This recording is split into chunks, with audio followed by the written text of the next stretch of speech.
Leslie. Hi, I'm Carrie. Hi, I'm Stephanie. Welcome to Movie Talk. Joining us next are Kevin Jarvis, writer, director of A Dangerous Cure, and one of the actors from the film, Sean Pritchard. It's an honor to have them here in our studios, and now it's time to go to a clip.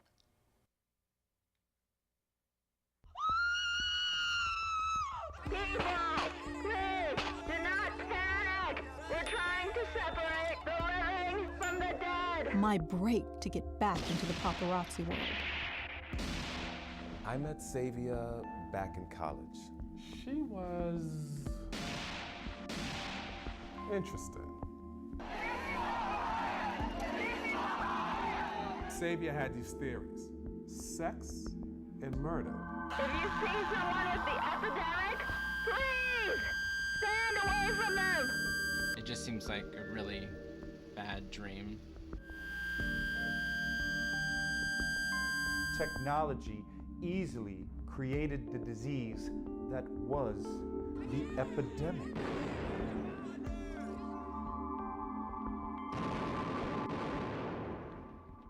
Fame was all she talked about. There you have it, you know?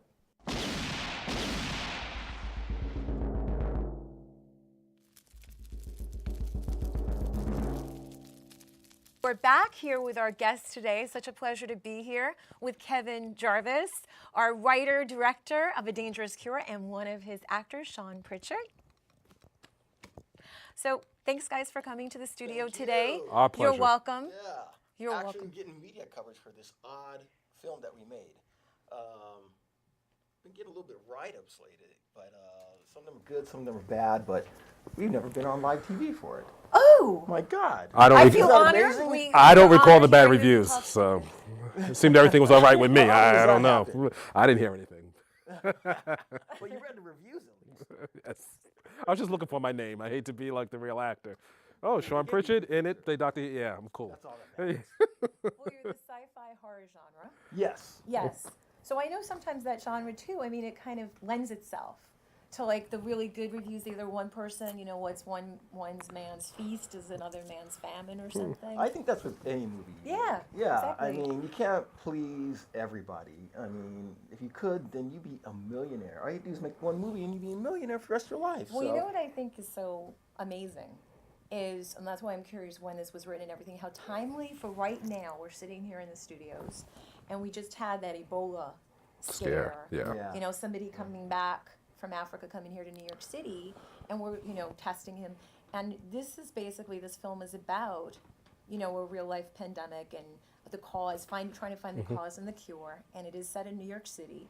So let me ask you a little bit about that. You're kind of ahead of the curve. I mean, there's always epidemic type films made, but were you inspired by movies like Outbreak? What inspired you when you made this film? And how long was it in the works? I'm wondering, you know, when you started working on the writing of the film. Well, what inspired me was it was a cheap story, an easy story to make, inexpensive. Because the one thing that inspired me was I was out of work, in recession, and I had a lot of time on my hands. I just got done finishing, actually distributing a short film of mine, and I had to do something different. So I had the story about, it was more like a type of educational something, I don't know, but anyway, I'm losing my train of thought right now. But anyway, the main motivation of it was me being out of work, the recession, and the subway newspapers that you got, and they were just coming out, and they were just flooded with these headlines of what's going on, but at the same time, they would never tell you anything.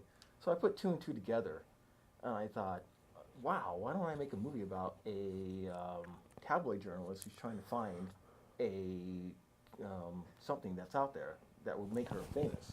And then all of a sudden I thought more, and then I realized, wow, an epidemic, because that's easy. And all I have to do is just get some protest footage and talk about epidemic, and that could be the horror, sci-fi, and the conflict that's in the whole thing. So those are the two elements that actually got me going. So the epidemic thing was just it's a low budget, I guess, what do you call it in story writing? What? It's science fiction? Plot Oh, device. It was a okay. low-budget plot device. Okay. Yeah, and I I didn't need to use that many. And it gave me an excuse to use a lot of,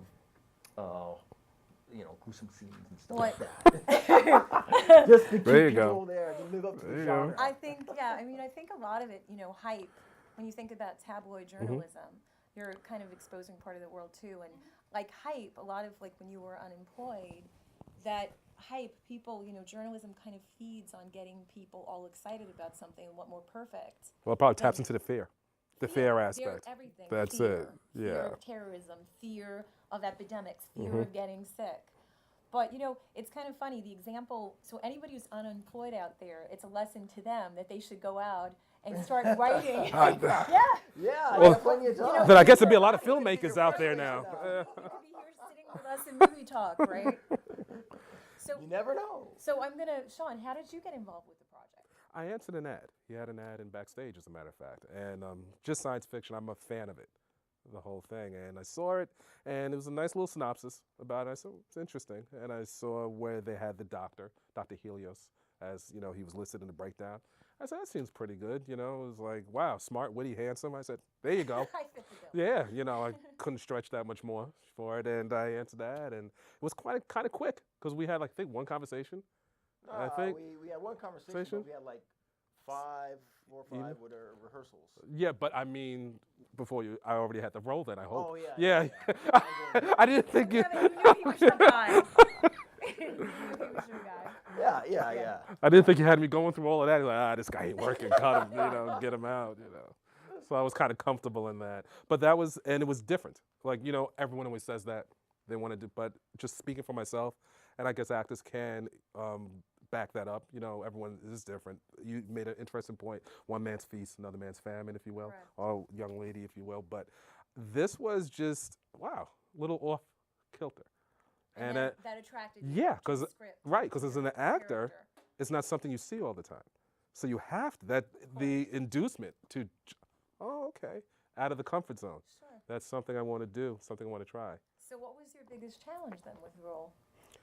It's that's a good one. You know what? It's a little wordy, because I'm playing a psychologist. So there's a certain, I think, way that he will speak, and the way that he frames questions, because he's being interviewed. And it's like not unlike this, like a one-on-one type thing, like the news program type situation, as Kevin did in documentary style. And the way he is saying things and saying the words like you know what you're talking about, and phrase it like you are a professional. And I think people as an audience can always see through that. So, there were people I studied, actually my own doctors, not psychiatrists, mind you, but not that there's anything wrong with that. But my own doctor, I was just a regular practitioner. Just the way he handled things, the way he moved, just little things. To me, that's the fun part about being an actor. Yeah, and like you can take germs from it. You take those germs from little people, their behaviors, and hopefully you can use that and to create the character, and then bring what you want to, and then also to service what he wanted, too, because he had a very clear vision. Clear vision. Yes, Which is absolutely. mainly comedy. So what was Yeah. your vision then? Since we're talking It about was a movie that was a gritty, like tabloid movie that looked like a tabloid. So how did you achieve the look of your film, the cinematography? You shot here in New York City? Yeah. Of course, it lends itself well. I What type of locales did you pick, and what were you looking for when you were looking for locations? I really didn't look for locations. I just went across the whole city, and whatever the subject was, I filmed it. So a lot of it was shot, like the B-roll stuff was shot, without B-roll. Some of it was shot inside my apartment, some of it was staged. His interviews were shot inside a movie theater, and the climax was shot inside a movie theater, and then a lot of it is just like skyline and New York and the protests that were going on at the time, which were like at Union Square, and other places, but so it was all over the place. So there were the protests going on Occupy Wall Street at that time. Yeah, this is the protests I used were from the RNC. Oh, okay. Yeah. Yes, the Okay. Public National Convention. Yeah. Okay. Those are the ones, and I And shot how that really long- early. So how long did the entire shoot take? Sometimes I just shoot for a day, depending on what I was shooting. Most of the shoots would take a day. And then I would just build up footage. And then after a point, I finally said, okay, stop. And then I had to start editing it. Well, and make it fit with the story. I think it was cool. It took place in 2001 too, that recession. So that's pretty cool. I know that the film is getting some release right now. Where is it being seen, or where can it be seen? Well, it's been in the micro cinema circuit, which is played at the Maisel Cinema in New York, Okay, wonderful. and then it played in Minnesota at the Trilon, and then it played last month at the in Bellingham. Oh, wonderful. the In Limelight- Washington. Yeah, Limelight. Washington State. Wonderful. Yes, Limelight Cinema, and they played along with Chef and The Double, Okay. which are big Great. films. So we have on August 30th, if you look on your Facebook page, I want to tell everybody Yes, before we wrap absolutely. up where we're wrapping up where Please you do. guys can be seen. Please do. Let us August know, Kevin. 30th at La Petite Versailles, which is an outdoor garden. It's free screening. You can bring beer, you can get drunk, all that stuff. And Well, see the that's movie on first. 46. Well, you're gonna need a beer to see the movie. So it's 346 East Houston Street, August 30th, La Petite Versailles, and it's at 8 o'clock We'll be there. in New York. So we'll see you there, Kevin. Okay. Awesome. Okay. And you as well, Sean. Oh, thank you. Thank you so much. We're going to thank our guests today for coming in, Kevin Jarvis and Sean Pritchard, A Dangerous Cure. Thank you so much. Oh, thank you. It's a pleasure. Thank you. Thank you. Wow, such a great interview, Carrie. Oh, it was so great having Kevin and Sean in our studios today, and to imagine that this is the first, talk show that they've been on to talk about their film, and so ahead of its time too, right? Wouldn't you say? Really awesome, like something that we're dealing with now. We just have that epidemic scare, and yeah, What a great concept. yeah. And it's their screening is coming up. I'm looking forward to screening it with everyone here in New York City. Definitely. Where's the Yeah. screening going to be? Oh, La Versailles downtown. August 30th, correct? Yes, August 30th. Definitely. Yes, they have a nice backyard garden. Yeah. And Yeah. people go check it out, the trailer, visit our website so you can go ahead and get that link. And again, visit us on social media. We'll update you on everything going on with the show.